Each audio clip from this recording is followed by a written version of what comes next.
alaikum. Na fama da sanyi jama'a. Kai. Ayyo Allah. Ka gani?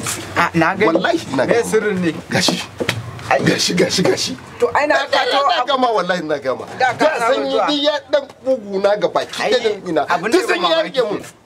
Wannan maganin ka gan shi? An ce Yarba Law Impatient Care. Namiji da mace duk suna iya amfani da shi. Maganin me ai ban fuskanci maganin sanyi ne.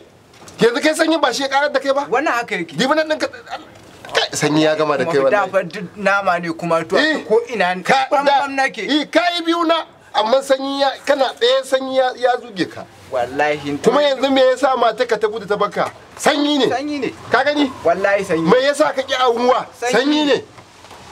Me yasa ka je wajen bazawara aka ce ba za a baka ba? Sanyi ne.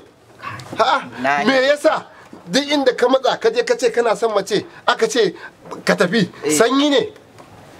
To ai kwa sanyi ya ci kaɗi. To wannan maganin wace ce me yasa? Wannan magani ne ingantacce na Hajiya Halima Kano bakanikiyan mata. Allah ya mata. To yanzu ni na ƙara mata girma.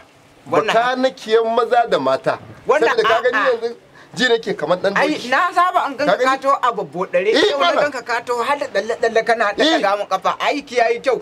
Yanzu yanda za a yi ni ma kai ni za ka yi ta duba ni ta hada ni ta ganni in je in hada in ya. Mata ta zale ta ce ta take mai gida kai ne nace ni ne. Ta ga canji. Nace she is my knee. Nace mata she is my knee. To kai ma ka je ka jarraba wannan.